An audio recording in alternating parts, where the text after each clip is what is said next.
Hey there, folks. Just a bloke with a beer here, drinking uplifted Scottish style ale by Talisman Brewery out of Ogden, Utah. Figured I'd picked one up, having been in Ogden yesterday for the 150th anniversary of the Transcontinental Railroad and the Ogden Heritage Festival. So, yeah, that's actually not too bad of a beer. If you know anything about Utah law, any beer that's sold in grocery stores or served on tap at any bar has to be 4% ABV. Though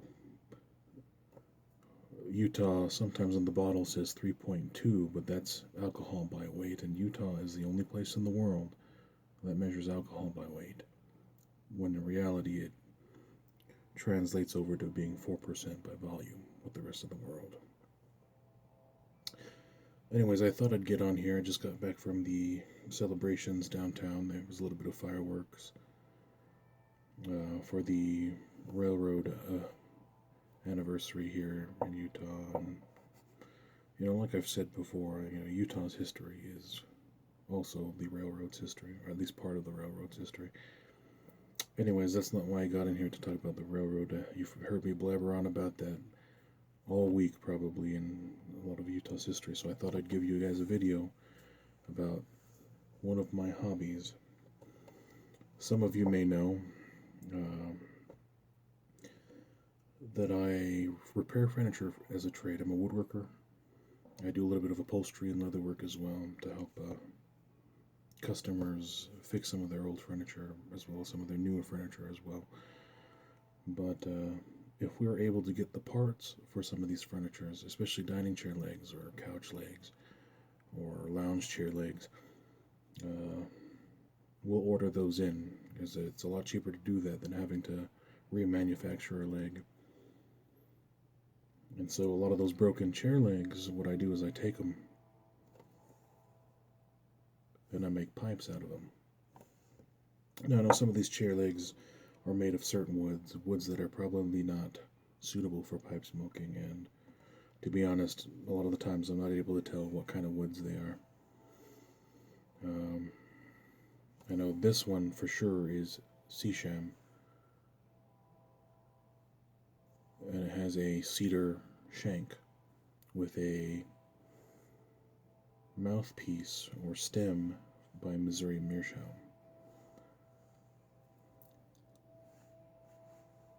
As you can see, or hopefully you can see, this pipe has Polynesian designs carved into it.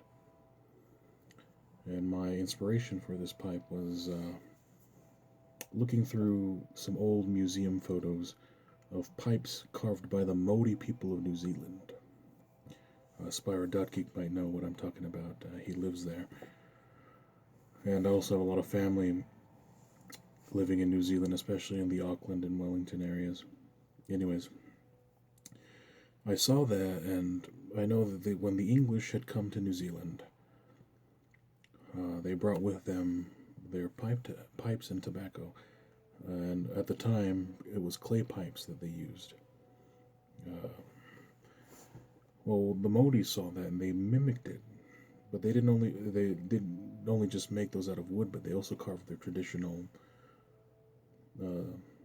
patterns into the pipes. And so there's a gallery online that you can look at of these Maori pipes.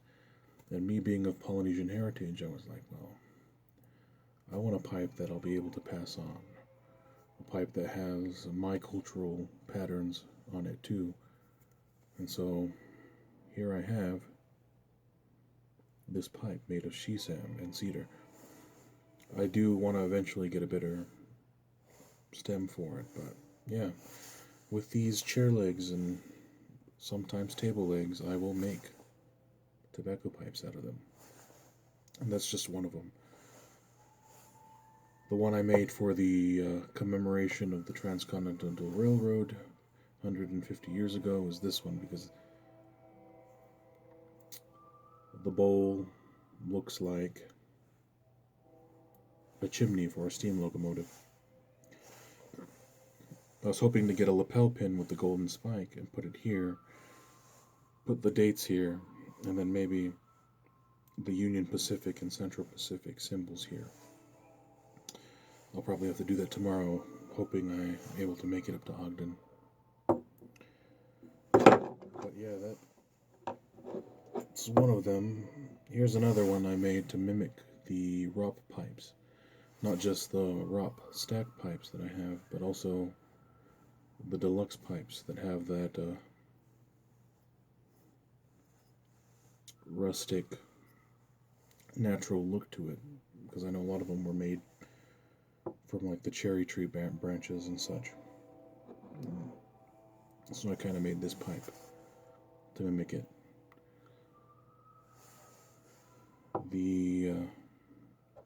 Here's another one. This one's in the shorter pipe that I have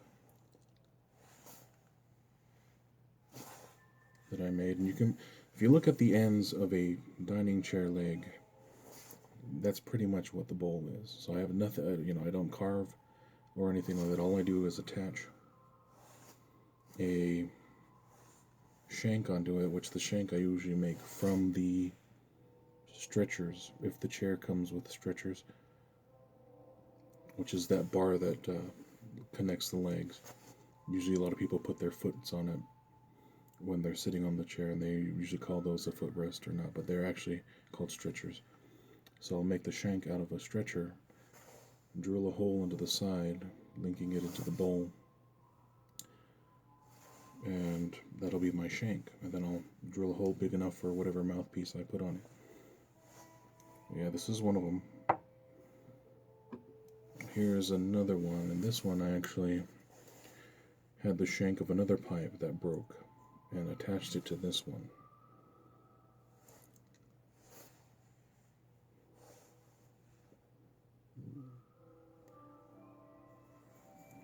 You can see that it's a more traditional or common look of a chair, at the bottom of a chair leg.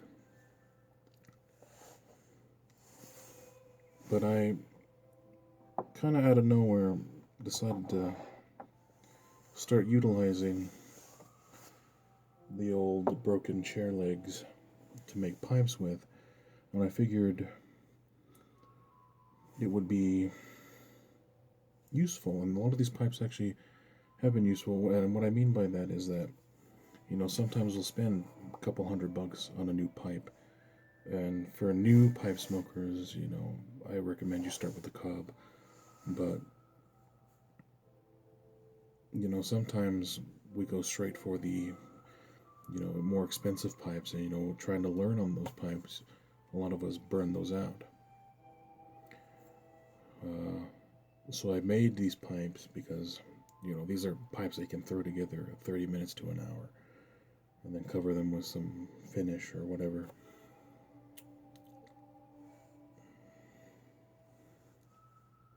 And some of the pipes I do desire to keep and take care of. Some of them I don't really care for.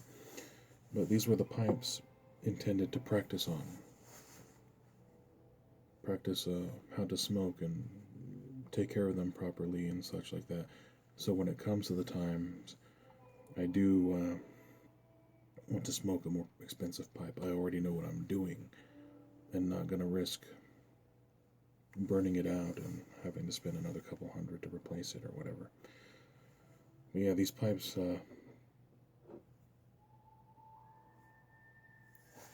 I primarily make to practice on, and they've kind of been my go-to pipes because they're, well, at least for me, free and don't take too much time to make. And a lot of my stems come from Missouri Meerschaum. They sell extra parts and such and just in case your stem melts or breaks or whatever on your corn cobs. And I figured I'd just use those until I can, whatever pipes I think are going to last a long time, I can get a more customized stem for it that's a lot stronger. The tight knit piper actually commented on this pipe, said,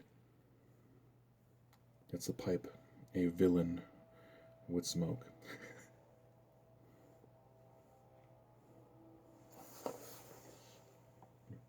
Do I look villainous? Anyways, I thought I'd let you guys in on one of my hobbies. I got so many hobbies. Some of them I need to take a break from.